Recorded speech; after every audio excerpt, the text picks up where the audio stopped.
Imagine your own family telling you your face is too ugly to be at Christmas. That's exactly what happened to me. But what they didn't know was that their cruel rejection would ultimately lead to their absolute downfall, and my own beautifully unexpected vindication. I'm Anna, 28, and I've always been the ugly duckling of my family. My older sister, Macy, 32, was the golden child, blonde, tall, conventionally beautiful, and married to a successful lawyer named David. Me? I've battled severe acne scarring since my teens.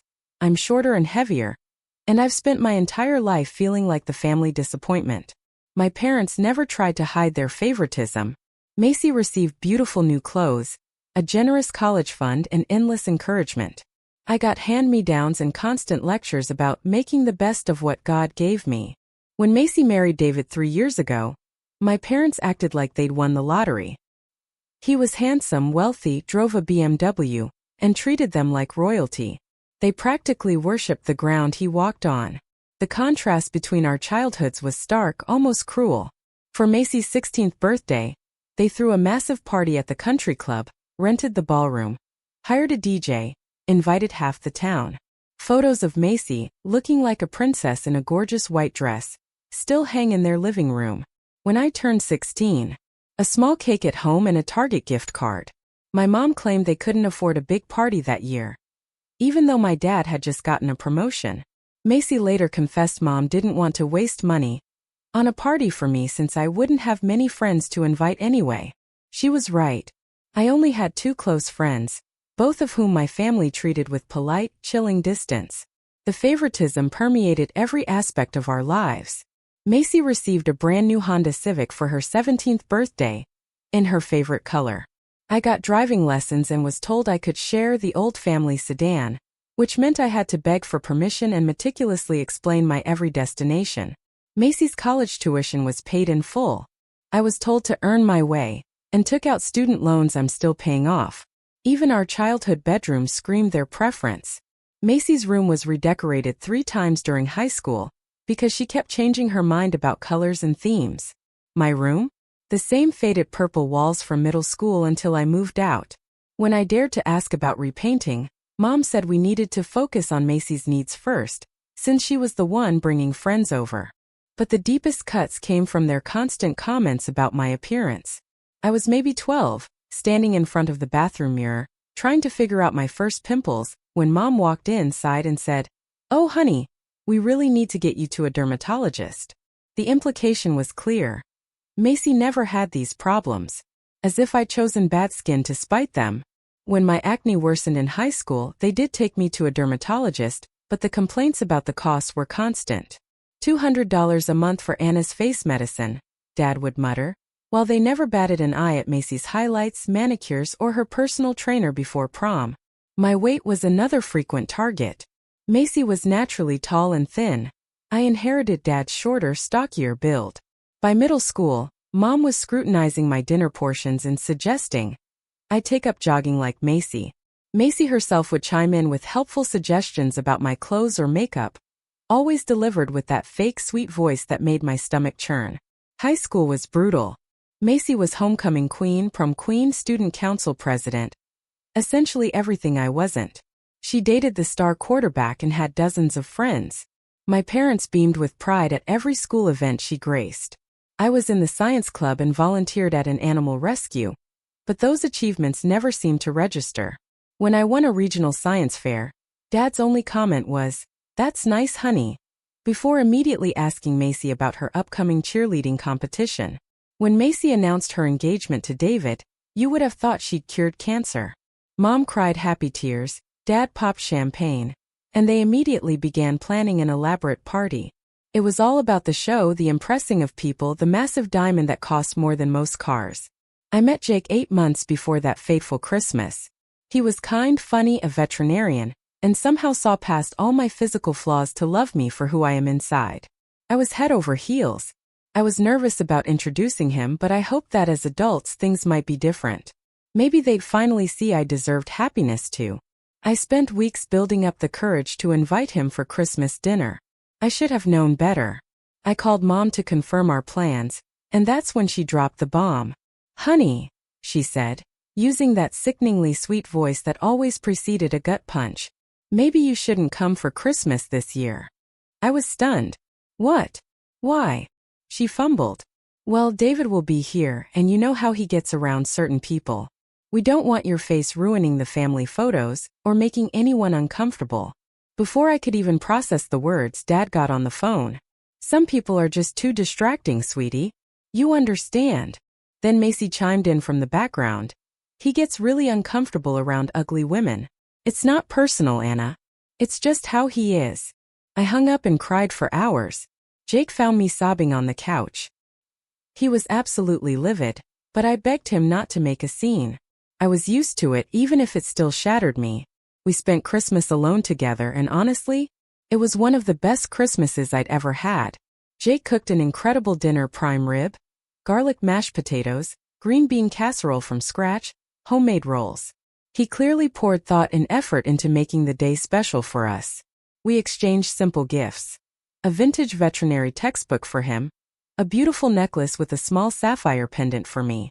It matches your eyes, he said, and I almost cried because no one had ever noticed the color of my eyes before, let alone complimented them.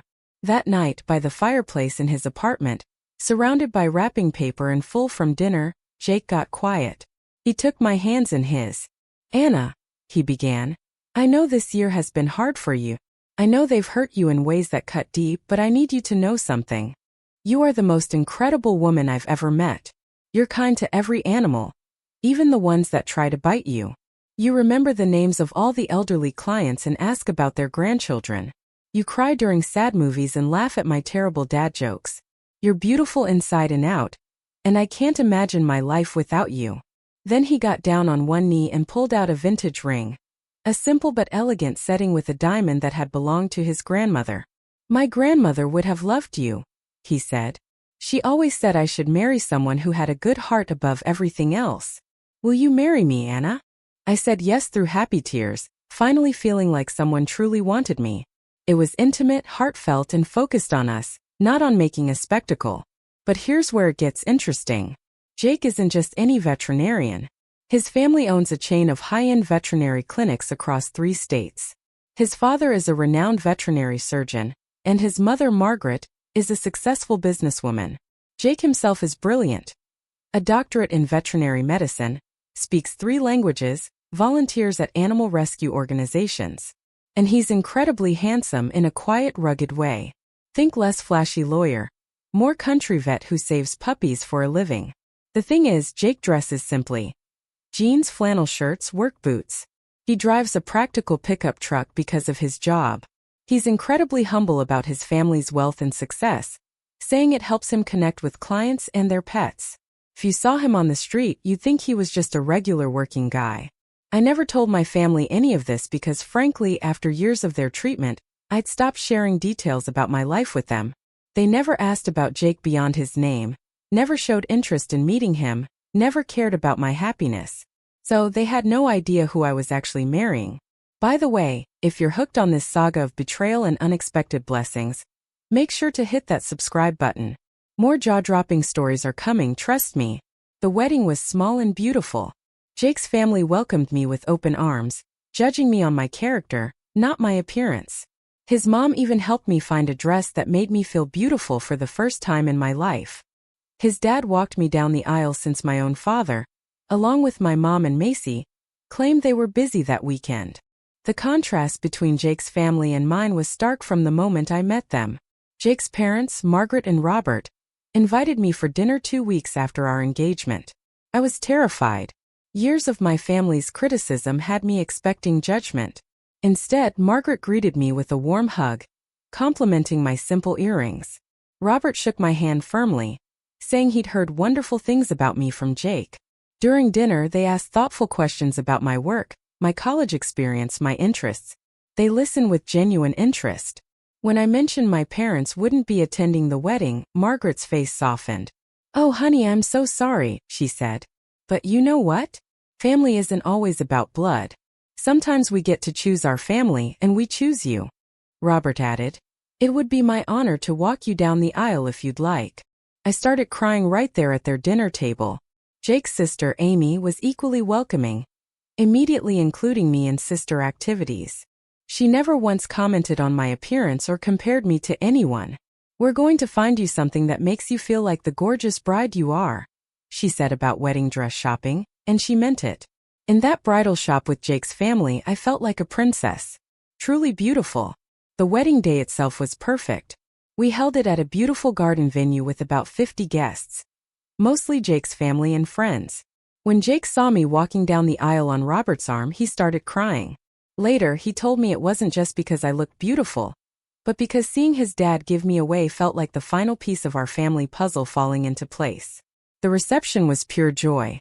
There wasn't a single moment where I felt judged, criticized, or not good enough. Meanwhile, my biological family spent that weekend at some lake house, posting photos on Facebook of their relaxing family getaway.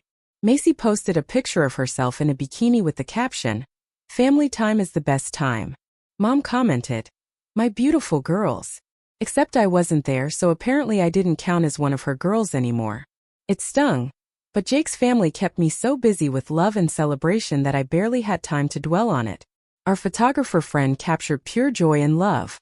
I posted a few photos on Facebook, mostly for my college friends and coworkers. I was just so happy and wanted to share it with people who actually cared about me. That was 6 months ago. Yesterday, my phone started ringing off the hook. It began with Macy screaming, "Why didn't you tell us your husband is rich?" Apparently, David had been scrolling through Facebook, probably looking at other women, and stumbled upon my wedding photos. He saw Jake in his perfectly tailored suit, recognized the expensive Patek Philippe watch Jake wears, a family heirloom that belonged to his grandfather, worth more than most people's cars, and somehow realized this wasn't just some country vet. David did some digging, found Jake's LinkedIn articles about the family business. He discovered Jake not only successful in his own right but from serious money. The kind of money that made David's lawyer salary look like pocket change. But here's the kicker, and this is where I almost felt bad for Macy. Almost. David went ballistic. He realized his ugly sister had married someone not only more successful than him, but handsomer too. According to Macy, who was sobbing hysterically, David started comparing her to me, saying things like, "Your sister managed to land a doctor from a wealthy family, and she's not even pretty.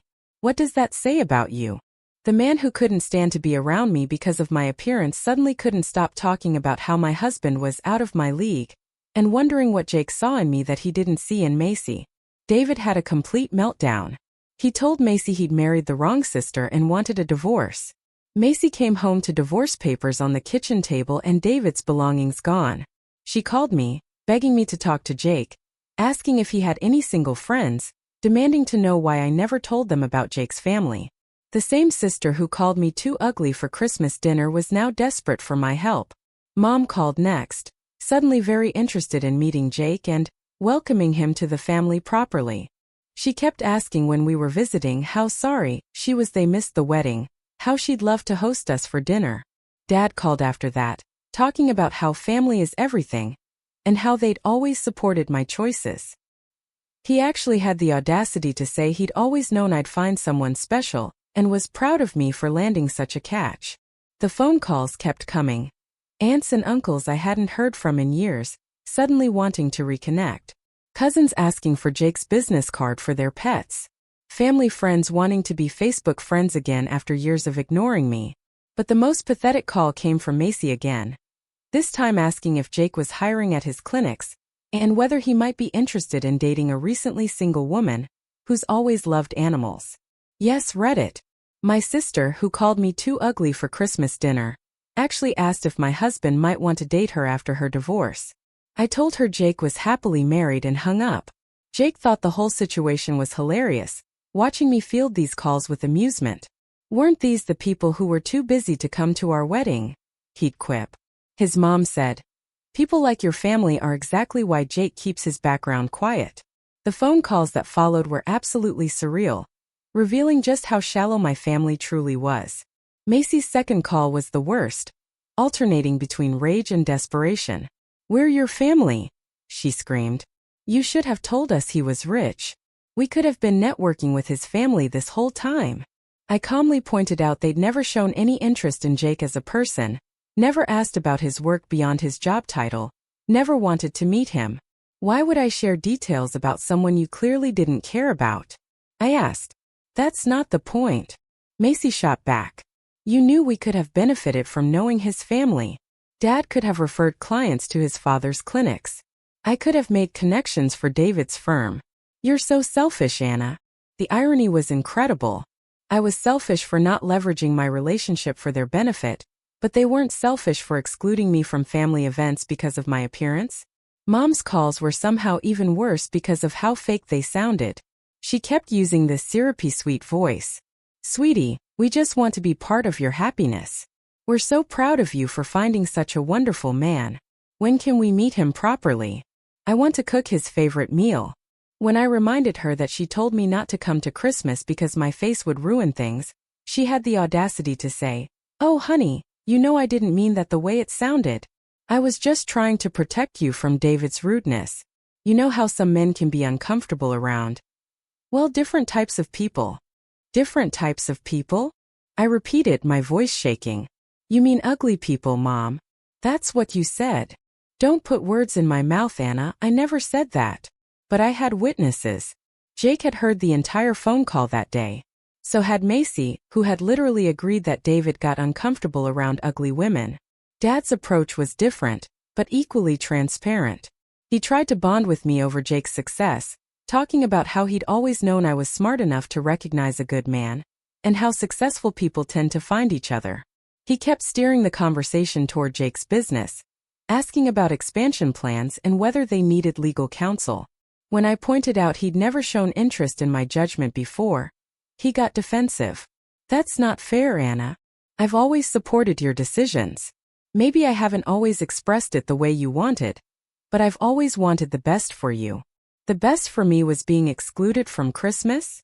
I asked. That was a complicated situation, he said. David was going through some personal issues, and we thought it would be better for everyone if we kept things simple that year. The rewriting of history was incredible. Suddenly, my exclusion wasn't about my appearance. It was about David's personal issues. Macy kept texting me, alternating between blaming me for keeping secrets and begging me to help her get back at David. She actually said, "We're sisters. We should stick together." The same sister who agreed I was too ugly to be around her husband. In one particularly unhinged text she wrote, "You don't understand what it's like to have your whole life fall apart. David was my security, my future, my status in this town. Now everyone's talking about how he left me for some paralegal. I need Jake's help to get back at him. His family has connections. They could ruin David's reputation completely." When I didn't respond, she followed up with, "Fine, be selfish. But remember, when Jake gets tired of playing house with you and realizes he could do better, don't come crying to me. Rich men don't stay with ugly women forever, Anna. He'll figure that out eventually." That text actually made me laugh. Even in her desperation, Macy couldn't help but try to tear me down. After reading all your comments and talking it through with Jake, we went no contact. We blocked their numbers, unfriended them, and decided to spend Christmas in Aspen with Jake's family. His parents have a cabin there, and honestly it sounds like paradise compared to the dysfunction I grew up with. But then things got really weird. About a week after I made my first post, Jake came home from work with a strange look on his face. A woman had come into his clinic asking about me, specifically if he was married to Anna Mitchell. It was Macy. She'd driven 2 hours, brought her dog, who wasn't sick, and spent the entire appointment trying to flirt with my husband. She told him she'd always been interested in veterinary medicine and asked if he gave private tours. Jake, ever the professional, treated her dog, politely declined her advances, and charged her for the visit. But Macy wasn't done. She asked if he was happy in his marriage and suggested that sometimes people settle too quickly and don't realize what they're missing. Then, and this is where I almost lost it, she told Jake that she'd always thought he was too good for me, and if he ever wanted to see what a real woman looked like, she'd be available. Jake told her he was happily married to the most beautiful woman he'd ever met and asked her not to return to his clinic. But Macy wasn't finished. She started showing up places. The grocery store near our house, Jake's coffee shop, my gym, always with some flimsy excuse. It was getting creepy. We installed security cameras. 2 weeks later, we caught Macy on camera at 11 p.m., trying to look through our windows, taking pictures of our house and cars. Jake called the police. They gave Macy a formal warning about trespassing and stalking. She cried, claiming she just wanted to understand what made me so special, and that she was going through a hard time. The officer firmly told her her hard time didn't give her the right to stalk people, and that if she came back, she'd be arrested. Here's where karma truly kicked in. Remember Jake's mom, Margaret? The successful businesswoman? Well, it turns out she sits on the board of several companies in our area, including the law firm where David works. Margaret doesn't usually get involved in drama, but when Jake told her about Macy's behavior, she was not having it. Margaret is a tiny woman, but she is fierce when it comes to protecting her family, and apparently she now considers me family. Margaret made some calls. It turns out David's law firm had a very strict morality clause. Getting divorced is one thing, but the way David handled it, abandoning his wife after seeing photos of her sister's husband, making public comments about marrying the wrong sister, generally acting like a complete ass, didn't look good for the firm's reputation. But it gets better. Margaret also discovered that David had been having an affair for the past 6 months with a paralegal at his firm. The same firm with a zero-tolerance policy for workplace relationships, especially between partners and staff. Margaret didn't have to do anything except share what she'd learned with the right people. David's partners confronted him, and he was forced to resign. So now David is divorced, unemployed, and facing a potential lawsuit from Macy for adultery. She hired a shark of a divorce attorney who's going after everything. And it gets even better. Macy, desperate and facing financial ruin, decided to try a different approach. She reached out to my college friends, trying to get information about Jake and me. She spun some sob story about a family misunderstanding, and how she just wanted to make things right. One of my college friends, bless her heart, pretended to be sympathetic and got Macy to admit she was trying to break up my marriage because she thought Jake would be a better match for her. My friend recorded the conversation. When Jake's family lawyer heard about this, he was very interested.